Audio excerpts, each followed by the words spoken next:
बिस्मिल्लाहिर्रहमानिर्रहीम। आज के इस वीडियो में हम एंड चैप्टर क्वेश्चन 9.1 और 9.2 सॉल्व करेंगे, जो कि मिस्टर अलेक्जेंडर सिद्दीकी's बुक से है और ये नेटवर्क एनालिसिस सीरीज के हैं क्वेश्चन।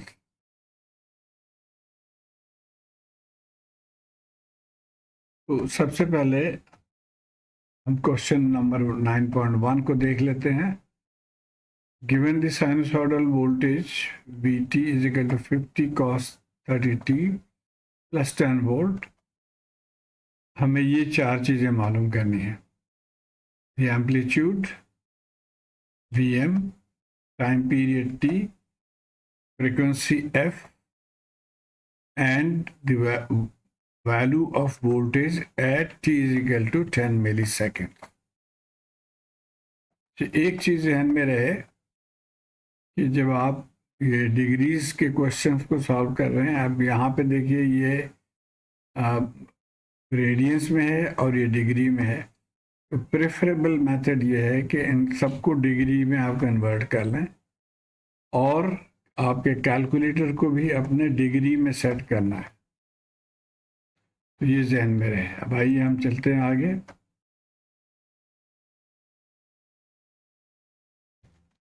पहला क्वेश्चन अभी हम देखते हैं, लेकिन उससे पहले एक चीज़ मैं बता दूं कि जो ये दो फॉर्म्स होते हैं आमतौर पे जनरल इक्वेशंस लिखने के, एक है V M sine omega T plus 5 और दूसरा है V M cos omega T plus 5।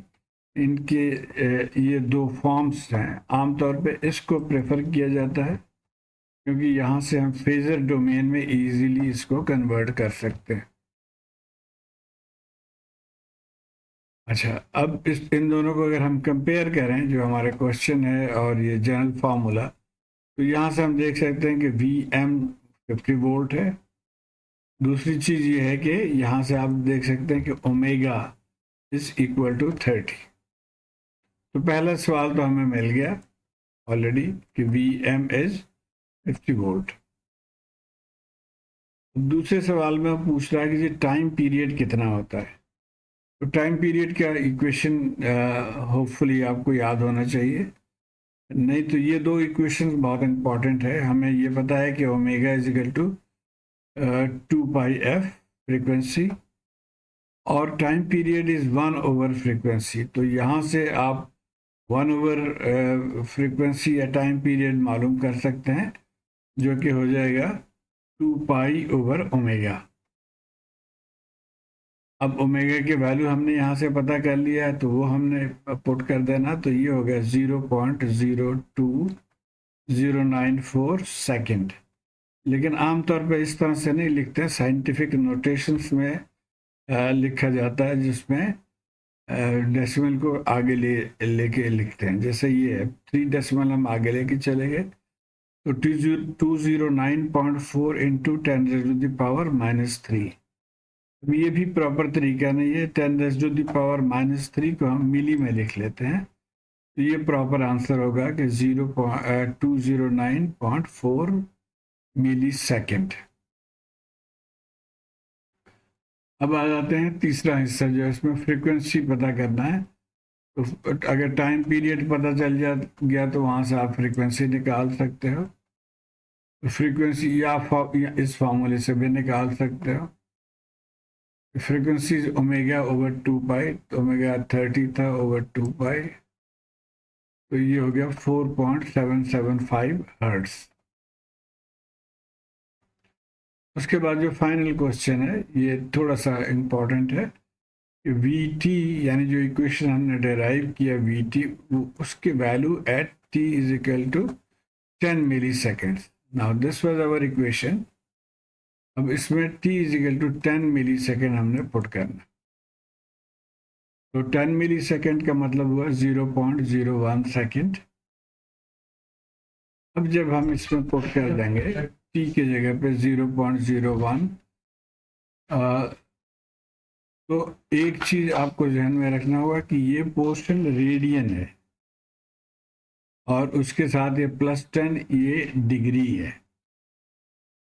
तो अब रेडियंस और डिग्री को हम कंबाइन नहीं कर सकते, उसके लिए हमें किसी एक को चेंज करना होगा। नॉर्मली रेडियंस को चेंज किया जाता है। इस फार्मूले को ध्यान में रखें कि पाई यूनिटी फार्मूला है कि पाई बराबर है 180, तो 1 बराबर होगा 180 ओवर पाई। तो किसी को आपने डिग्री में कन्वर्ट करना है तो इससे मल्टीप्लाई कर देंगे। तो यहाँ पे भी हमने इसको डिग्री में कन्वर्ट करना है तो 180 बाई पाई से मल्टीप्लाई कर दिया और फिर ये एंगल ऐड कर दिया और इसको आप सॉल्व करेंगे जब, तो ये आंसर आएगा। आइए देखते हैं कैलकुलेटर में। सबसे पहले आपने कैलकुलेटर जब भी आप ऑन करें अपने कैलकुलेटर को, एक चीज़ ध्यान में आप रखिए कि आप इसको शिफ्ट करें और क्लियर कर लें। क्लियर में कुछ पूछता है कि all clear, G 3 all clear, equal sign yes और ए से। अब ये आपका क्लियर हो गया। लेकिन कैलकुलेटर नॉर्मली जब भी आप क्लियर हो तो ये हमेशा डी यहाँ पे नज़र आएगा। तो डी का मतलब ये है कि ये डिग्री मोड में है। तो अब आप इस क्वेश्चन को इजीली सॉल्व कर सकते हैं। तो आइए हम देखते हैं, इसको करते हैं 50 कोसाइन, उसके बाद है 30 इंटू, एक ब्रैकेट और डाल देते हैं ताकि हमें कोई प्रॉब्लम ना हो। 30 multiplied by 0.01 multiplied by 180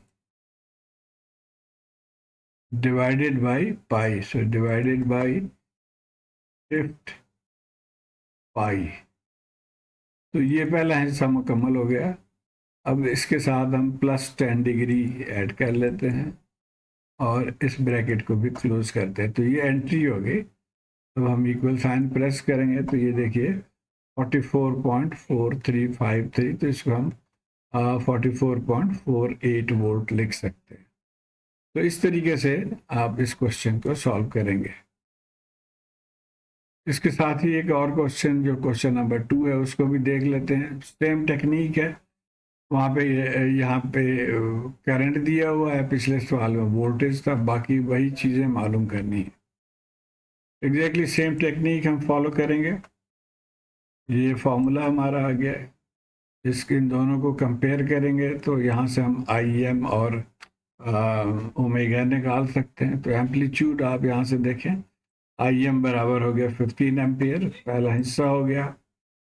what is the angular frequency? अब फर्क यहाँ पे ये है कि अब यहाँ पे एंगुलर फ्रीक्वेंसी पूछ रहा है, and I hope you know कि एंगुलर फ्रीक्वेंसी कहते हैं ओमेगा को। ये ओमेगा जो है वो हमें चाहिए। तो ओमेगा इज इक्वल टू, अब यहाँ से आप देखें, omega T is 25 pi T, तो इसका मतलब हुआ ओमेगा इज 25 पाई, और इसको सॉल्व कर लेंगे तो 78.54 रेडियंस का आंसर हो गया। अब हम आ जाते हैं पार्ट 3 पे, part C, find the frequency of the current. अब ये जब ये फ्रीक्वेंसी कह रहा है, पिछला एंगुलर फ्रीक्वेंसी था, दैट मीन्स ओमेगा, यहाँ पे सिर्फ फ्रीक्वेंसी कह रहा है, दैट मीन्स एफ। तो एफ का फार्मूला ये हमने पढ़ा था,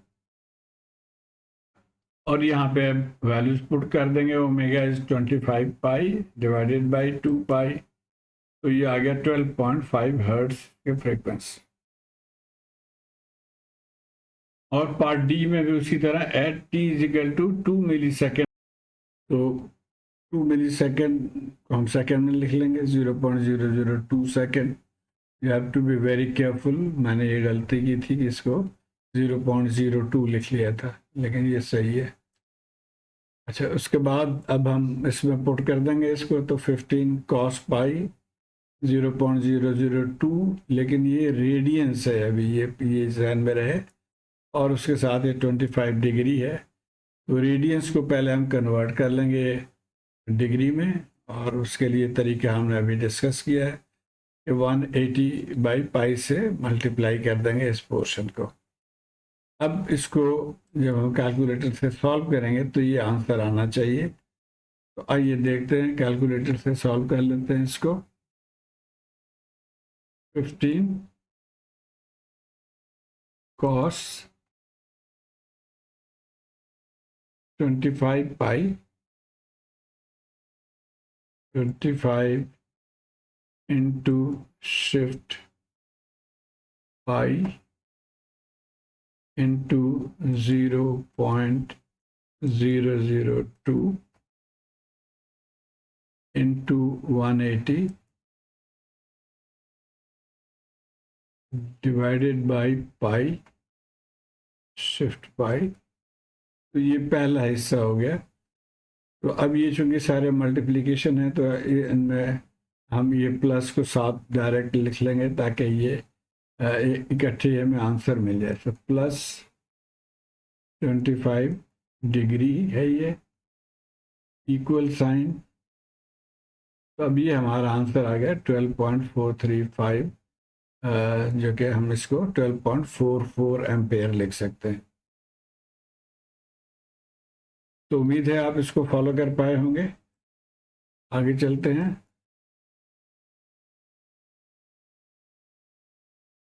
एक और चीज़ आपको मैं सिर्फ क्लैरिफाई करना चाह रहा हूँ कि क्या हम बजाय रेडियंस में करने के, रेडियंस को डिग्री में कन्वर्ट करने के, क्या हम डिग्री को रेडियंस में भी कर सकते हैं? यस, सब कर सकते हैं। जैसे यहाँ पे देखिए, यहाँ तक तो हमने किया था। अब अगर डिग्री को रेडियंस में करना है तो उसके लिए हम इससे मल्टीप्लाई करेंगे, यानी पाई ओवर 180। तो ये होगा 0.463 रेडियंस। इन दोनों को ऐड कर लेंगे तो ये यहाँ पे भी मुझे रेडियन लिखना चाहिए था। तो ये रेडियंस है। अब कैलकुलेटर से कैसे आप कैलकुलेट करेंगे रेडियंस में? उसके लिए आपको कैलकुलेटर को पहले मोड स्विच से जाना होगा रेडियंस में। तो ये मोड, अब यहाँ पे देखिए हम डिग्री में थे, 4 अब करेंगे तो ये आ गया अब रेडियन में। अब ये हम लिखेंगे 15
जाएगा, यानी 444। तो ये सिर्फ आपको आइडिया देने के लिए, दोनों तरीके से आप कर सकते हैं। अपने फीडबैक से मुझे बताइए कैसा लगा आपको, दोस्तों यारों में शेयर कीजिए इस वीडियो को। शुक्रिया।